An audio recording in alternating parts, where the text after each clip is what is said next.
vanished. The missing minister. Once again, Connie Chung. What would it be like to wake up one morning in a strange room, in a strange city, and not even know your own name? Well, the man you're about to meet he found himself in exactly that situation.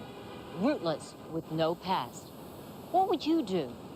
What are the first steps on the road back to an identity? In the beginning, he says there were only vague memories and the road that lay ahead. I really don't remember anything beyond starting to hitchhike, going across Tennessee. Cut loose in time, alone in the world, he grasped for something, anything that was familiar. Flashes from the past, an abandoned car, a hospital, came to him, then were lost in the haze. He says he didn't know who he was, where he came from, or where he was going. I felt like a piece of human garbage that had been tossed out. A lot of confusion, a lot of anger. Why did this happen to me? Why do people not love me? Why are they not looking for me? The Civil Air Patrol has been up in the air since 8 o'clock. We have 4 helicopters, which is flying. Little did he know that 1,000 miles away in Texas, police and hundreds of volunteers had launched a massive air and land search to find him. We are searching the area we believe he might be in. We believe that Barry is a hostage of someone. Until otherwise, I'm going to suspect foul play. On July 12, 1984, Barry Cox, a 33-year-old youth minister, had vanished without a trace. His abandoned car found vandalized on a deserted country road. This was a real missing person. I mean, he was here and then he wasn't. And we could not discount the fact that he may have been kidnapped. His brother feared the worst. It really gave you chills to think, well, what could have happened here? The front 2 headlights were knocked out. They'd beat on the fenders, the roof. I felt like we were looking for a dead body. And it was my brother, and it was my closest brother, so. As his family searched in vain, his wife waited with their infant daughter for the phone call that never came. One moment I feel fine. I feel strong, secure, and confident in what's being done. And then in the next moment, I feel very frustrated, helpless, and confused. Was he a victim of a vicious physical attack? Was he wandering somewhere lost? Or had he simply abandoned his wife and child? As the weeks turned into years, his family lost hope. Barry Cox was officially declared dead. But then, almost 17 years later, his family was in for a shock. And Jesus says, "Come out." And I don't want to come out because I'm safe in my world. Last December, a new preacher calling himself James Simmons took the pulpit at a small church near Dallas. I am the resurrection and the life. He or she who believes in me A visitor to the church was dumbstruck, as if he had seen a ghost. The recognition was, oh my God, that's him. It was a certainty. It was that sudden. It was just, I couldn't deal with it. Do you believe today? He had grown up with the preacher in the same small Texas town. The man at the pulpit was Barry Cox, the minister who had disappeared. I was just like, oh, what do I do now? Oh my God, what am I going to do? As news of the miraculous discovery spread, reporters descended on the church. At a hastily called press conference, the mysterious minister said he awoke from a coma in 1984 with complete amnesia and knew nothing about his former life as a husband, father, and youth minister named Barry Cox. Reporters riddled him with questions. He gave fuzzy, conflicting answers.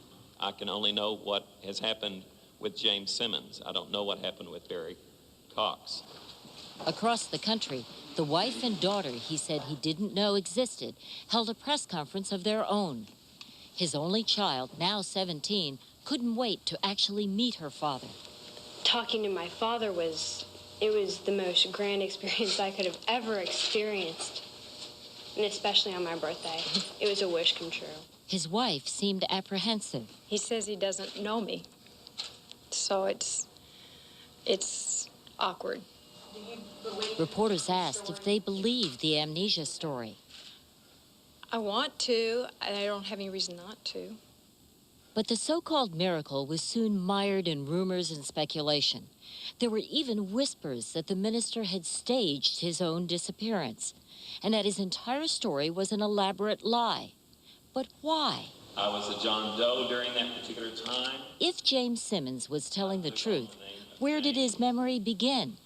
Where did it end? And if it wasn't true, why had he put his family through so much pain? In an exclusive interview, the man at the center of the storm described the extraordinary odyssey he said began in Memphis in 1984. How were you found? I don't know. I was told that I was found by 2 children, and I was in the trunk of a car. The trunk of a car? Trunk of an abandoned car in a kind of an old car lot. I had been beaten, burned, and then I was unconscious at that time. How did the children know that you were in that trunk? I think they had said that there was blood out the trunk of the car. Simmons says he was rushed to the emergency room. His injuries so severe, he had to learn to walk and talk again. There's at least 3 major bumps there, there, and there. There are people who believe that your story sounds suspicious. It doesn't mesh. It sounds too fantastic. I would suspect that most people wouldn't believe my story. Sometimes I don't believe my story.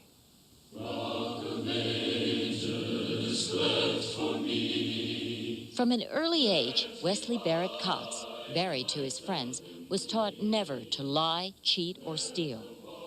The middle child among 3, he grew up in this imposing colonial home in Canyon, Texas. His mother was a Southern belle, his father a gentleman rancher, an elder in the Conservative Church of Christ, as his father was before him. I am Barrett Cox. I am While deeply religious, Cox's flair for the dramatic seemed somewhat at odds with the strict fundamentalist values of the church. Who knows where madness lies?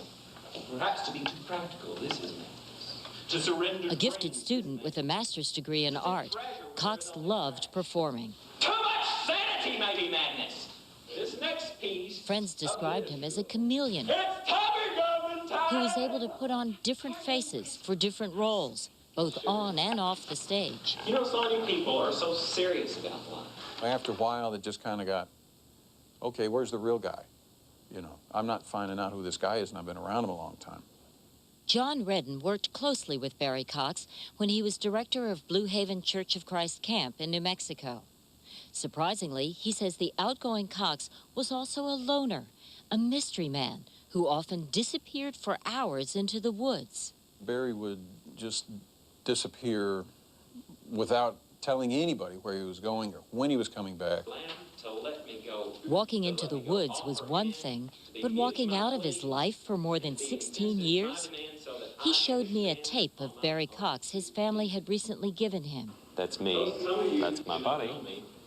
My face. My voice. My stance.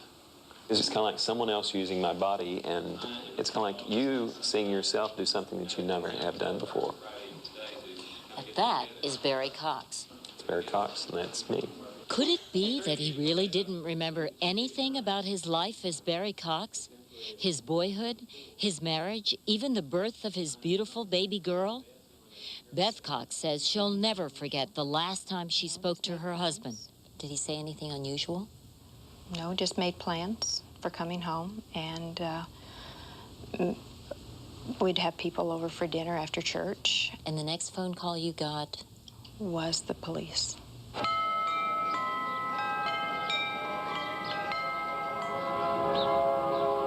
Exactly what transpired between the night Barry Cox died and the day James Simmons was born remains a mystery. But this is what police say happened in the hours before he disappeared on July 12, 1984. Earlier that night, Cox, who had been working on his dissertation at Texas Tech University, left Lubbock to drive home to San Antonio after church. As he traveled this remote farm road, his 1976 Olds ran out of gas around 3 a.m.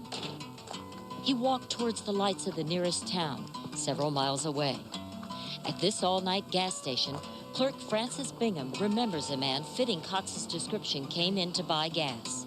He says, I better get my wife a 7-Up. Said, my wife likes 7-Ups. And he came over and paid me for the 7-Up, and I assumed that the lady was out in the car. She wasn't. Moments later, he would mention his wife again. A police officer who drove Cox back to his car noticed a small moped in the trunk, which the minister said was a present for his wife. When his car was found abandoned the next morning, the moped was gone. Over the next few days, the mystery deepened. Cox was reportedly seen traveling north on a moped through several small Texas towns. On July 15th, 3 days after his disappearance, a disoriented and injured Barry Cox was sighted at a convenience store in Vernon. I've noticed that he's got looks like black eyes and a cut on his lip. I asked him if he needed help. He said no. And he walked out of the building. And I noticed that he was on a motorcycle. The moped, the 7-Up, the black eyes. Nothing made sense. At a truck stop in Wichita Falls, the trail ran cold. George Cox wondered if his brother had simply snapped. He had had a new baby 6 months earlier. He'd taken on a huge job being youth minister for a congregation that had over 2,500 members. My parents had asked him to finish his doctorate. I mean, you know, how many more do I need to name? Was it psychological stress that caused Barry Cox to disappear? A brain injury resulting from an attack? Or was it something more suspicious? A calculated plan to abandon his wife and newborn baby? When we come back, we uncover new witnesses in our own investigation of the bizarre odyssey of the missing minister. The Missing Minister will continue.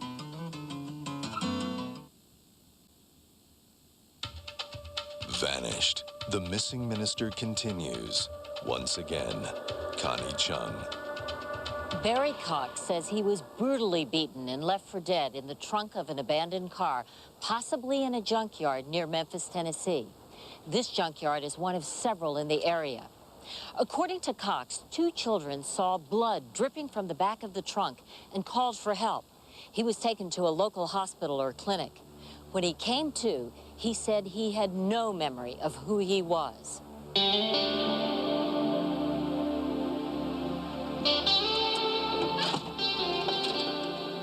They said that I had been beaten and that I'd been burned. They didn't expect me to live at that point. Do you remember the name of the clinic? No, I don't. James Simmons could produce no evidence at all of the alleged attack. With no hard facts and only his vague description to go on, we set out for Memphis to search for the truth. ABC News needs your help solving a 17-year-old mystery. We asked our Memphis affiliate, WPTY, to run a story asking for help. We also took out ads, even put up posters in the area. Finally, just when we thought we had reached a dead end, we found a surprise witness to the minister's tale, not in Memphis, but across the river in West Memphis, Arkansas. This is the old 55 bridge. This man, tow truck driver Buddy Mathis, remembered that in the summer of 1984, he towed a car from under this bridge after 2 boys found a man beaten in the trunk. It looked like to me he was like, you know, robbed and beaten and put in the trunk to left dead. They probably thought he was dead. Was there blood? He was bleeding, yeah, on his side of his head back there. He didn't know his name or where he was from or nothing. I have a picture of Barry Cox, who says he was beaten up and found in the trunk of a car. Is this the man you saw? That's similar to him, yeah. Similar to him? It's similar to him, the guy that was here. Are you sure? Yep, positive. But there were no records or other witnesses. The officer at the scene had since died. The ambulance and wrecking service have gone out of business. As for James Simmons, he says he doesn't remember. Did you have a name? The people that had been working with me, I understand at the hospital, we're studying the book of James that's in the Bible. And so instead of naming John Doe, I had said, let's just name him James. Why did you leave the clinic? I was very frustrated because here I was, a found person. They couldn't provide any answers about who I was. And so I went out to find out who I was. With only a bus ticket and some clothes in a bag, he says he headed east, searching for answers. A pastor in a little town south of Charleston, West Virginia, helped him. But Simmons couldn't tell us which town or what church. Only the pastor's name, Eddie Brown. After weeks of looking, our search brought us here, to the Liberty Baptist Church in the tiny coal mining town of Richwood. Inside, we found Pastor Brown, the first eyewitness to verify the minister's journey. There was a young man, handsome, tall, dark, very neat-looking individual, came up to me and said, can I go to service here tonight? So I said yes. According to Pastor Brown, the mysterious stranger stepped forward after the sermon, as if in a trance. He made a profession of Christ right there on the spot. It was like it was an alien experience to him. It was like someone who had no influence of the Bible in their life whatsoever. Was Barry Cox just acting the part, or had he genuinely forgotten the scriptures? The pastor recorded the incident in his diary, dated August 1984, along with an identical account of the story James Simmons would tell more than 16 years later. He told an amazing story. He said he was found in a trunk of a car in Memphis.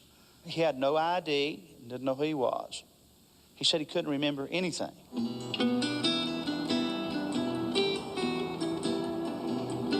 Days later, Pastor Brown drove the stranger to Charlottesville, Virginia to look for work.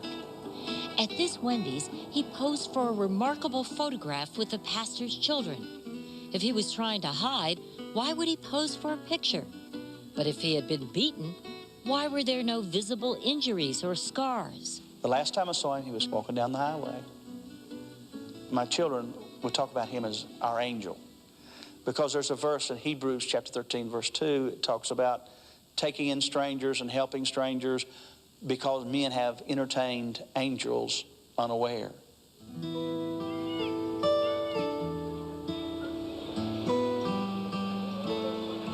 Here in the genteel city of Charlottesville, he found a job as a busboy and lived in a tiny room at this boarding house. By then, he had chosen a last name. I looked out the window and there was a Simmons Hardware. And I said, that's as good a name as anybody. But he couldn't get a Social Security card, at least not legally. Astonishingly, he claims his elderly landlady offered to help and just happened to call Texas Tech University, Barry Cox's alma mater. They said, we have a James Simmons that went here. And of course, they're not supposed to, but they gave her a Social Security number. James Simmons' Social Security number. Texas Tech denies releasing any Social Security number, but the school confirmed that the real James Simmons attended Texas Tech the same year Barry Cox did, although the two men apparently never met. It just seems so coincidental that you picked the name James Simmons. She calls the precise university that happens to have a James Simmons who happens to be about the same age as you and lives in Texas. If you call any university in Texas, you'll find that James Simmons is a very common name. You were taking someone else's Social Security number and birth date. You were assuming someone else's identity. I was assuming what I thought had been given to me by someone that I felt was acting as a mother would act on anything. This is the first womanly love that I had felt. With his new identity in place, James Simmons picked up where Barry Cox left off. He joined the First Baptist Church, soon becoming a respected member of the choir and singles group.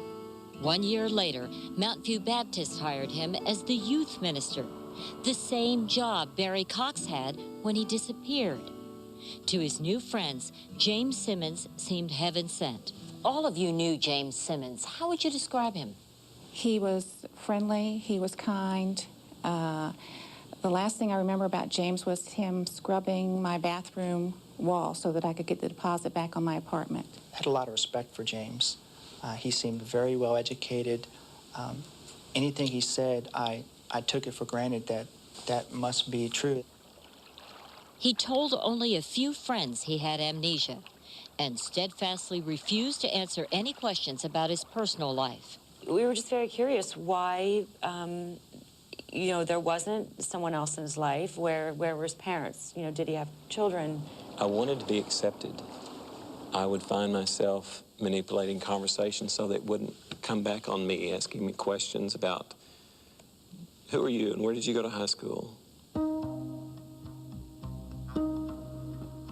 But where did the manipulation stop and his memory begin? Once on Mother's Day, he cried because he said his mother was killed in an accident.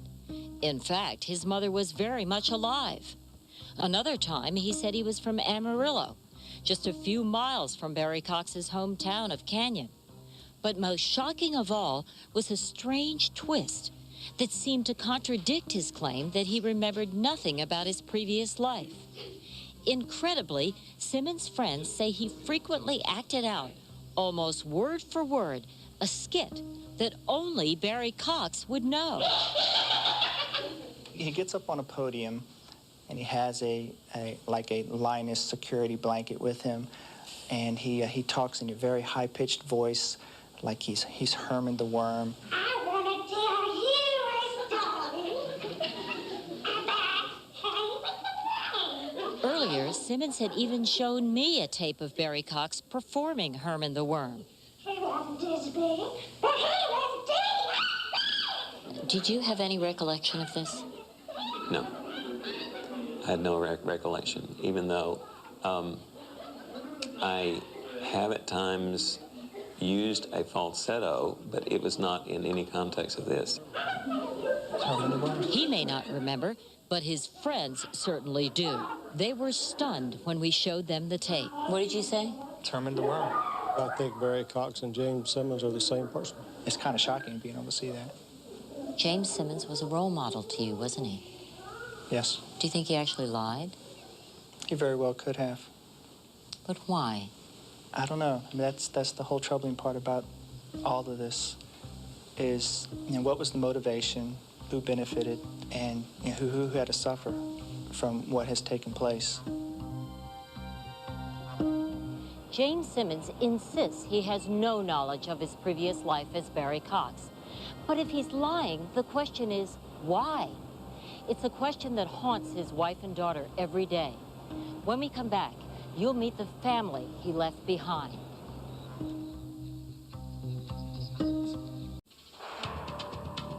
Vanished continues. Once again, Connie Chung.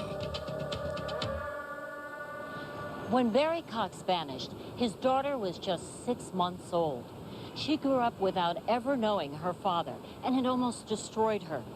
Her mother, Beth, struggled to make sense of a marriage that had seemed to be made in heaven. Thee will I cherish, thee will I honor. When Beth McCaslin married the handsome, charismatic Barry Cox, she thought they were a perfect match. What did you envision for your life? I was going to be married to a minister and have a lot of children. I wanted 4 or 5. A year and a half later, on New Year's Day, 1984, their first child, a baby girl named Talitha, was born. Her proud father created this elaborate birth announcement, a fable about 3 bears. Beth Cox had no idea her real-life fairy tale was about to come to an abrupt end. I look at this picture. It's you and your husband and your baby. That was the Sunday before July 12th. Just before he disappeared. It would be the last family photograph.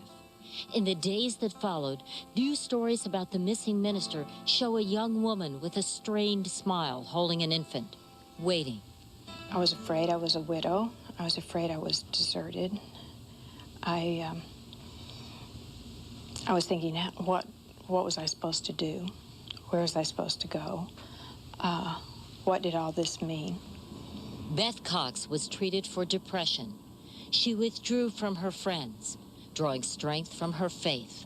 Some days she cried for hours. Did Talitha ever see you crying? Not very much. Not much at all. How could you hide it? I took a lot of baths or showers. You can't hear someone crying when the water's running. And I really was trying to protect her.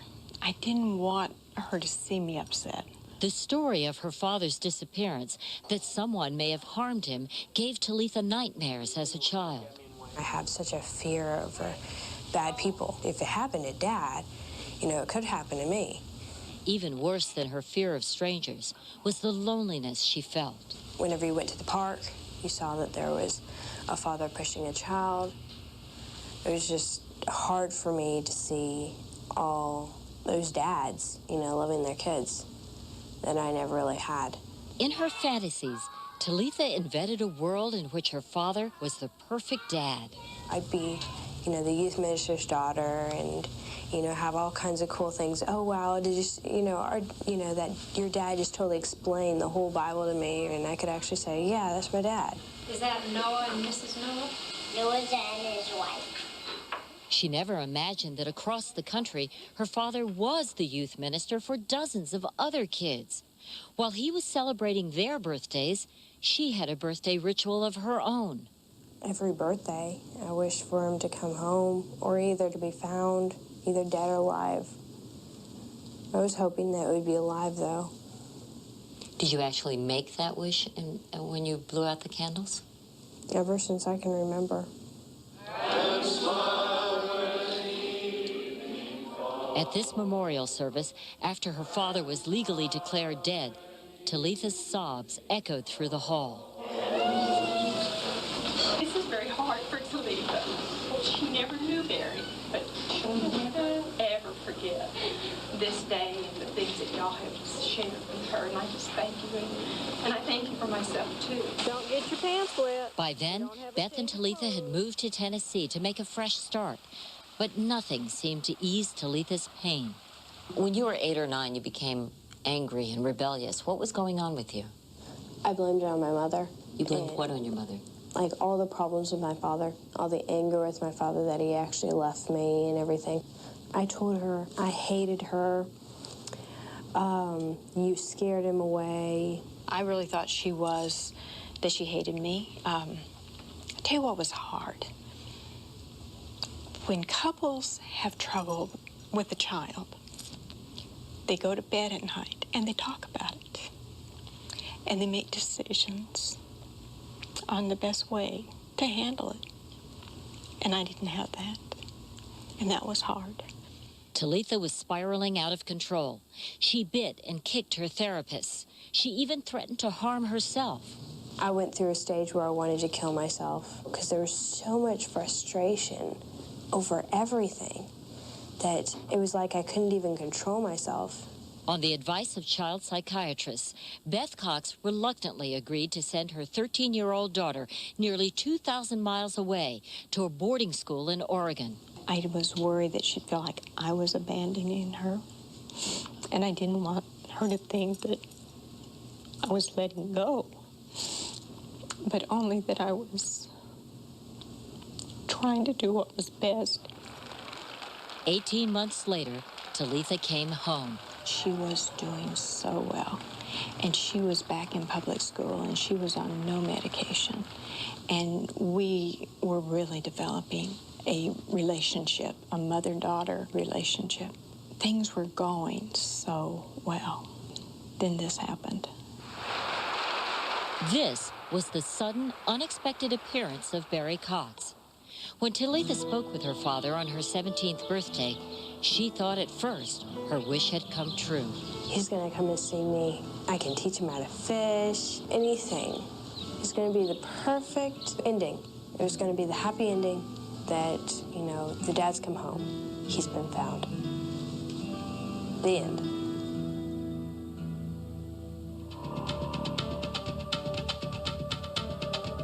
The Missing Minister will continue. Vanished. continues. When Barry Cox miraculously reappeared in Texas after more than 16 years, his wife and daughter hoped they could all be a family again. But the secret he revealed would shatter their dream.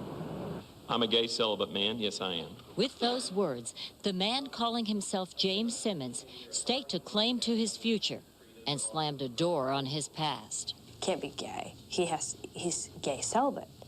So that made it better. Celibate. That one word took away some of the hurt. But what really troubled Talitha wasn't her father's homosexuality. It was that the story he told at his press conference had holes in it. It was somebody that it didn't seem like he was telling the truth. It's like everything that we stood for was not him. You mean everything that you believed in and you thought was right in your family and your home? Mm-hmm. All the rules and all, I mean, even the rules in the Bible and everything that we were taught not to do, he did. And that's my dad. When she finally met her father 4 weeks later, the reunion was strained. She has her mother's features, maybe with a little bit of my eyes. We gave each other a tentative hug.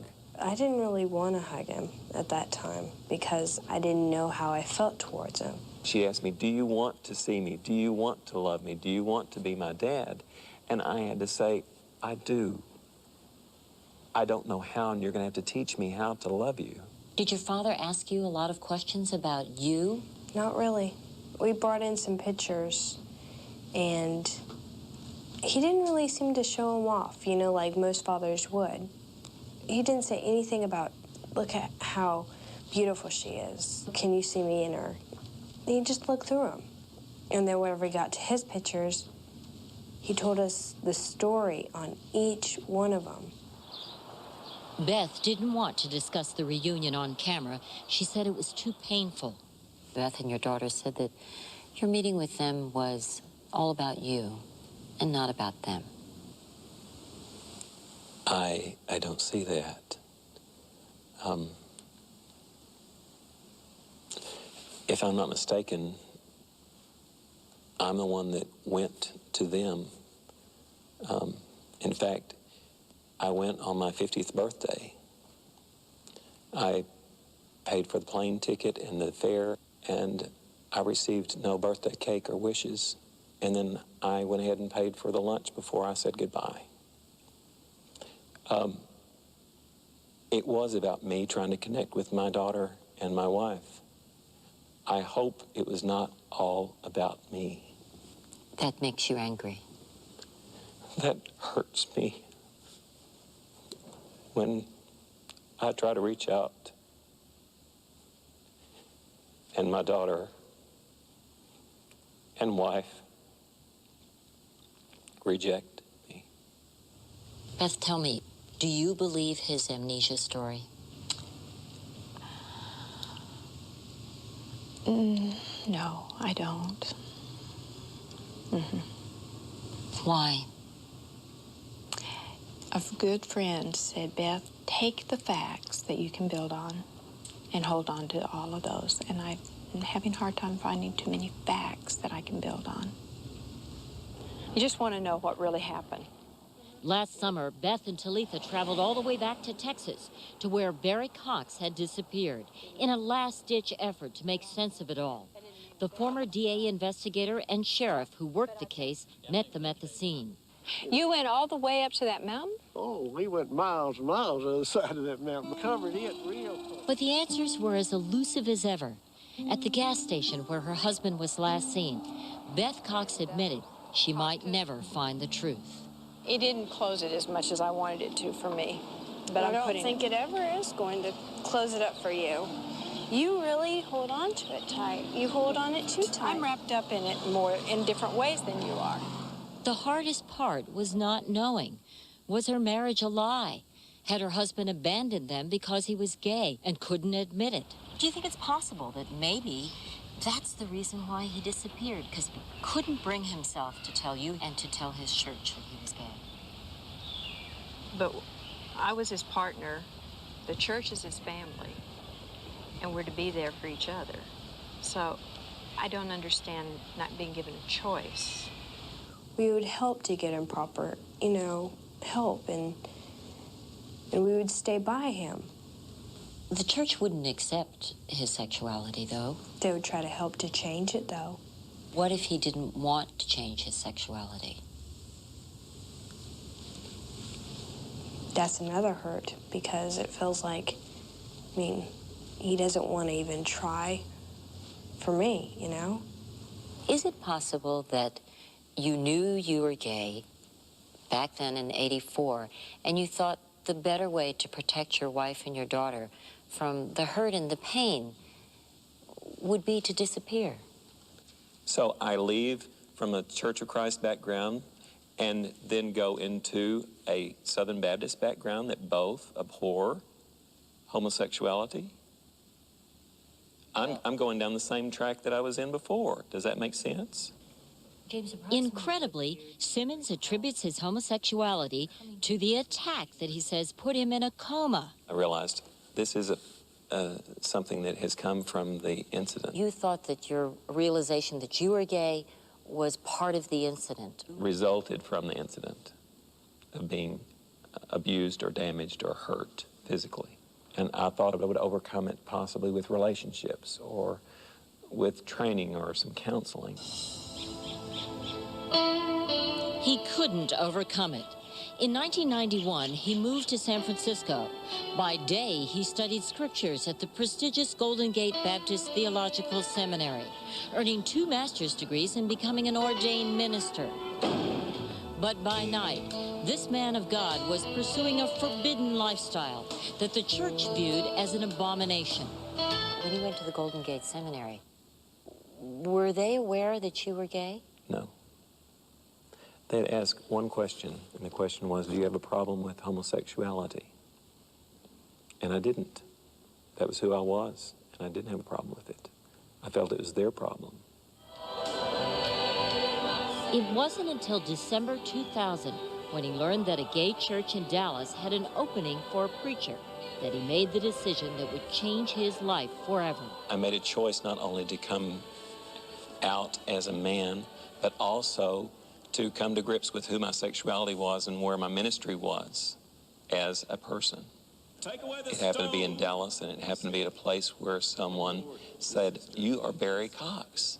I just want to take him by the shoulders and shake him and say, "Barry, please tell us the truth." Beth Cox's mother, Bobby McCrary, believes her son-in-law is still living a lie. Come on. Become a man. Stand up. Tell the truth. You have destroyed lives for 16 and a half years, and now you have come back and you are really destroying lives. I don't hate him for what's happened in my life. But I will tell you that I have trouble when I see my daughter hurting, and when I see her hurting all over again. Then I have trouble, and I pray constantly that I won't let hate come into it. It's very hard to hear that people that are very close to you look at you in the face and say you're a liar. But I can't gauge my whole life on what people think. Even if that person is the mother of your daughter. Even if that person is the mother of my daughter.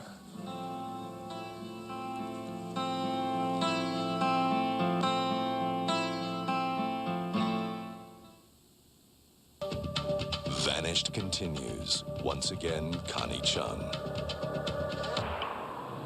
You know, the more I talked with James Simmons, the more trouble I had determining the truth. Was it that he couldn't remember his life as Barry Cox? Or that he simply chose to forget? This is Dad.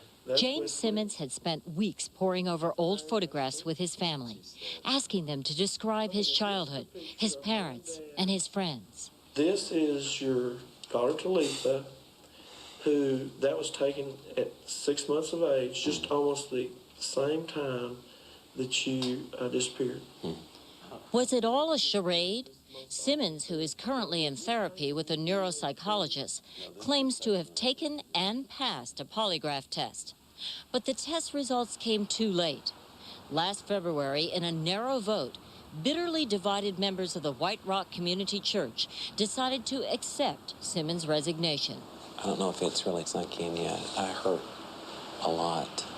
There'll be some times of crying and kind of wondering where I go from here. But for the last 17 years, God has taken care of me every inch of the way. Good morning. Simmons was soon asked to pastor a new church formed by loyal supporters who followed him from White Rock. To his new flock, it was a question of faith. His mother, sister, and brother felt the same way. We don't care. We love him, and we're glad that he is back. And all those people can believe whatever they want to, but we don't care because we love him. Period. As for his wife and daughter, they're moving on with their lives. The state of Tennessee is prepared to file suit against Barry Cox for back child support. He claims Beth and Talitha were well taken care of while he was gone. Do you know how you feel about your father now? I'm still trying to figure out what I feel. He hasn't really tried to answer all the questions and be like, you know, I'm sorry. He's never really apologized to us. If he apologized, would you forgive him? See, that's the point. Why should he apologize if I don't know if I can forgive him myself? And that's what I'm trying to work on now. I'm sure in the end we'll have some kind of relationship. In time? In time. After months of investigating, we were still puzzled by what actually happened. So we asked doctors who specialize in amnesia. Several said Simmons could have a rare psychological disorder known as dissociative fugue, the loss of one's identity combined with sudden unexpected travel. However, none of them had ever heard of this condition lasting 16 years. I'm Connie Chung. Good night.